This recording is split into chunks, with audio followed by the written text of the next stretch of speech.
A letter carrier's job seems like it would be pretty routine.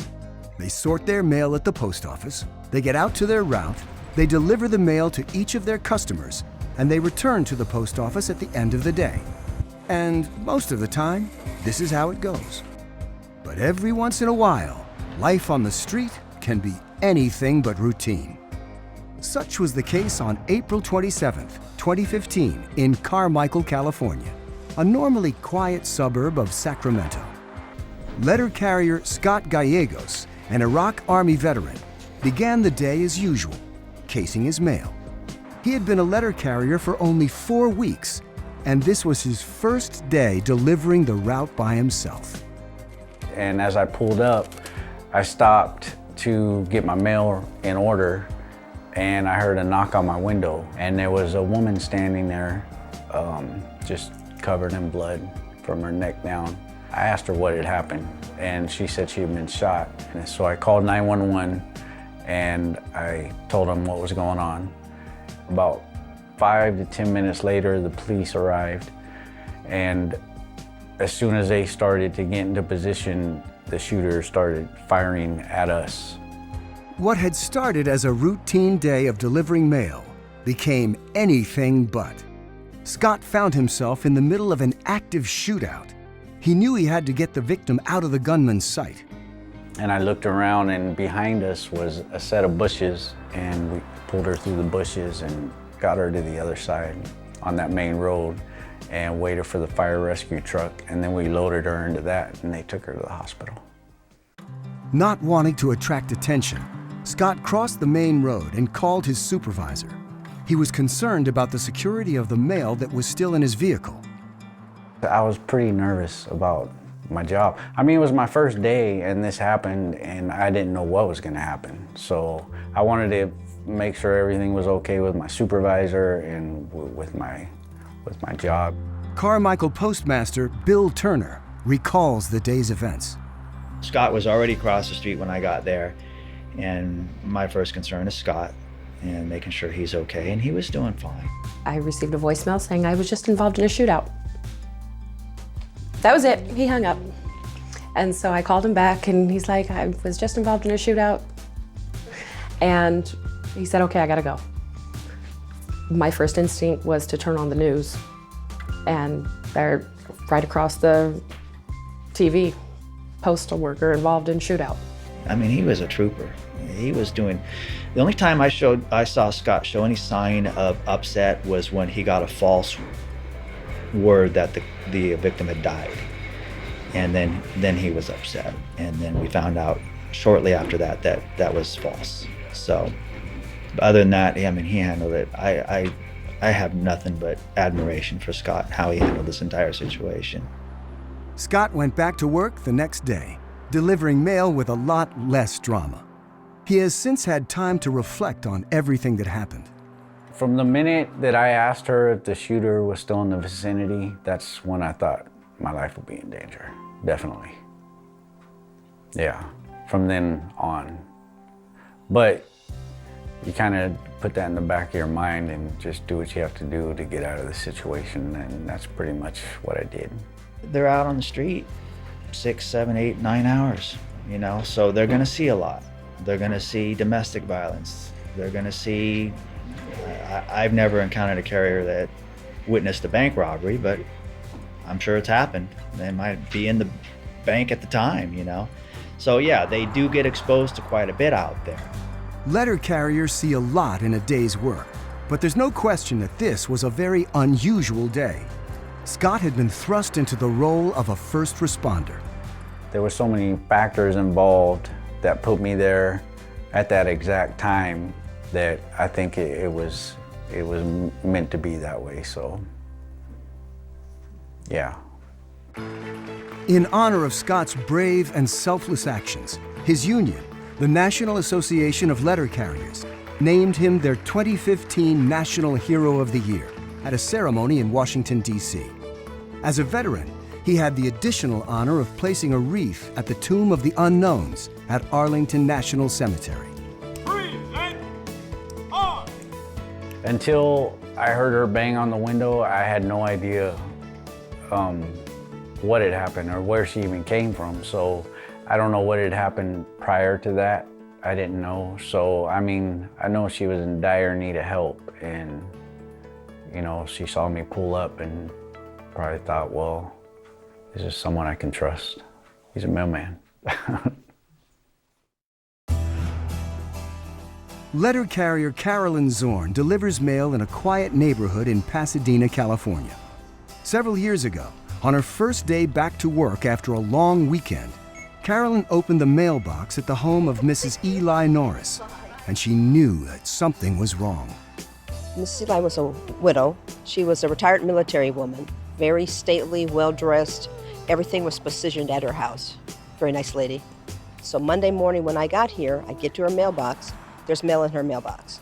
Now, she never has mail in her mailbox. Normally what happens is when I get there, I drop the mail in. Before I can get to the sidewalk, she's gotten her mail out. So I knew something wasn't quite right. So I could see inside the house. It was a little disheveled. Kind of made me a little nervous. Looked like someone had driven up on her lawn. So I walked around to the back of the house and I called for her. She never answered. So when I got to the back of the house, the back door was open. Miss Eli, are you home? I stepped into the back of the house where her kitchen was. And the kitchen was all those dirty dishes, everything. And I saw something to the left of me. So I backed out and I went next door to talk to the neighbor. And I called her and I said, we need to call 911, something's wrong. The police arrived quickly and discovered that Carolyn was right. An intruder had entered the home under the guise of being a handyman and was holding Mrs. Eli captive with the intent to murder her. All of a sudden, cop cars came from all over the place. I've never seen so many policemen in my life. And they came back here, and I heard on the radio of one of the policemen as he was coming back, he's here, we have him. She's not responsive. She hired her to come and help her. And then when he came to the house, he went inside to the house, and that's when he locked the doors and they don't let her go outside no more. It's about 3 or 4 days inside in the house, trying to murder her.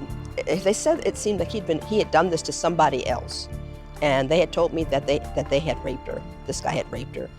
After being questioned by the police, Carolyn moved on to deliver the rest of her route. Her actions never became public because she never sought recognition for what she had done. But a number of years later, Congresswoman Judy Chu learned about the incident. She was stunned to hear the details. Shivers went up my spine. It was horrible what happened to this elderly woman, but at least he was brought to justice. And it all occurred because Carolyn cared about this postal customer, and she took enough initiative to see what was going on. I think people look for someone in uniform, and the one person that they can depend on and they know is going to be there is their letter carrier. As a carrier, we have certain responsibilities that the post office says that we have, and then as human beings, we have other responsibilities. You take care of those responsibilities, and that's pretty much about what you do. It was just something I had to do to take care of one of my customers. As Duluth, Minnesota letter carrier Mike Sylvester delivered his route on February 4th, 2012, he came upon a bizarre scene involving a runaway car that was headed down a steep hill straight for him. I was pulling up to the intersection here, and I looked ahead and there was a woman in a vehicle coming down between the sidewalk and the houses here, and I almost was wondering if I wasn't imagining it for a minute. There were car parts flying everywhere, street signs, and she ran into the gas meter there at the yellow house and then came to a rest when she hit the telephone pole here. The car sent a large cloud of debris into the air as it came to rest. After calling 911, Mike approached the vehicle and could see that the driver was an elderly woman who was badly shaken. I was expecting the worst, but surprised to see she only looked like had minor injuries, but the vehicle was mangled, and at the time she had punctured that gas meter and her gas tank had ruptured as well, and we could see it flowing kind of down between our feet, and we knew we had to get her out of there. The engine was smoking. Working quickly, Mike and a bystander freed the woman from the smoking car. We pulled her out of the vehicle and carried her over here to the church, and the fire department arrived a few minutes later, and turns out she had lost her brakes and was out of control for 7 or 8 blocks, and again, miraculously, that she wasn't hurt any worse. For his quick actions in the face of danger, Mike's union, the National Association of Letter Carriers, named him their 2012 Central Region Hero of the Year. Along with the year's other heroes, Mike was featured on a national news story that aired on ABC World News Tonight. I was just happy to help out, but it ended up being kind of a whole celebration. So again, it was just a real life-changing event for me. Not all heroic acts involve crimes or accidents. There are those everyday heroes, often unnoticed, who face each day with the simple mission to perform their jobs with dignity and respect while making life a little better for those around them. Such is the story of letter carrier Anthony Puccio, who sorts his mail at the Triborough Post Office in East Harlem, as he has nearly every day since December 20th of 1958. Yes, that's 58 with a 5. When Tony began his job at the post office, Eisenhower was president, Elvis Presley topped the charts, gas was 26 cents a gallon, and first-class postage was 4 cents. Just happy that I'm able to get up in the morning and come to work. I know this sounds corny, but I still enjoy it. After all these years, I still enjoy it. Tony has delivered Route 11 for more than 5 decades, and he still approaches the job every day with an enthusiasm that is astounding. And what makes it even better, my colleagues. Nice bunch of people. And I love them all. They make it all worth the while, believe me. The camaraderie, the jokes, like all post offices, you know. It's nice, it's just nice. And I don't mind saying the best job in the world. The best job. And the cherry on top of the cake is the patrons in the street, the customers. In 50-plus years, Tony has seen a lot of changes, but he knows that the heart and soul of the letter carrier's job remains the same. One thing remains constant. The people out there greeting their mailman, and what an important function the letter carrier has with the people. There are a lot of lonely people out there, a lot, more than the public realizes, and their only contact is the letter carrier. By virtue of his seniority, Tony is the dean of Triborough Station. He takes his role seriously, advising the younger carriers about all things related to the job. Mr. Puccio is a wonderful man. He really is. He brings a breath of fresh air every single day. Great individual. Class act. The main thing that I like about him is his passion for the job, his love for his customers, his passion for his community, and the excellence of being the best he can be at everything that he does as far as the letter carrier is concerned. He goes above and beyond. And he brings us together. He reminds us though we come from different places and different homes, but when we come to work, we're at home together and we're family. But the only way to get a real picture of what Tony's job is like is by taking it to the street. Now the fun begins. This is what it's all about. Tony winds his way through the crowds and traffic, greeting people along the way. Right, be careful. Be careful. He's possibly the most familiar face in the neighborhood. Good morning, good morning, good morning. Everybody knows Tony. A short distance later, he reaches his longtime route at the Robert F. Wagner Houses, a large public housing project in the East Harlem neighborhood of Manhattan. There was a time, one hand I'd come up this ramp, but now we gotta lean in it. I have 9 buildings. That's 994 possible deliveries.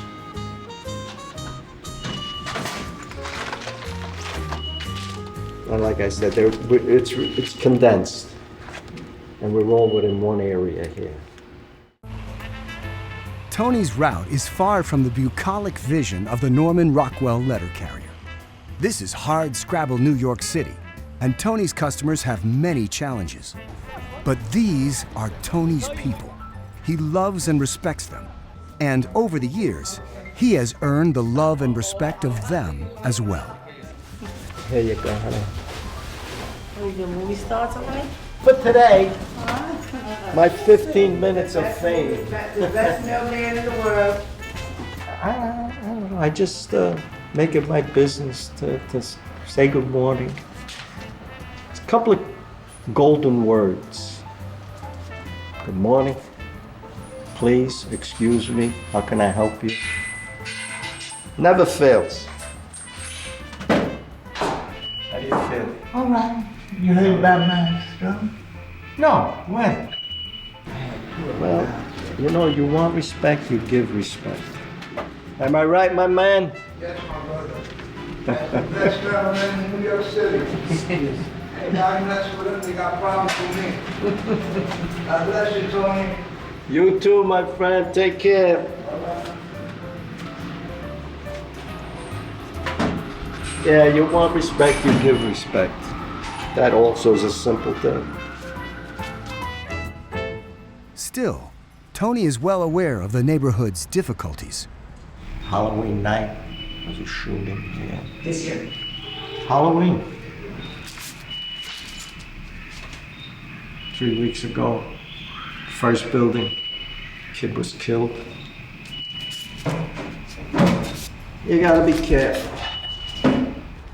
But despite all of this, Tony is proud to serve his customers, and he's proud to work for the United States Postal Service. Well, I don't know, maybe it's something inside of me. I don't know. People pay for first class service, at least give them that.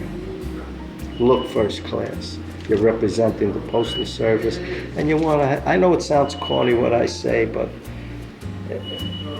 it's a positive image you must convey to the public. You know? You represent the Postal Service, you represent the government. When Tony began his letter carrier career, things were very different. The post office had no competition. No email, no fax machines, no other delivery services. Everything went through the U.S. mail. But Tony isn't worried about the competition. And how are you, young lady? He has great confidence in his employer. Gotta keep up with the competitors.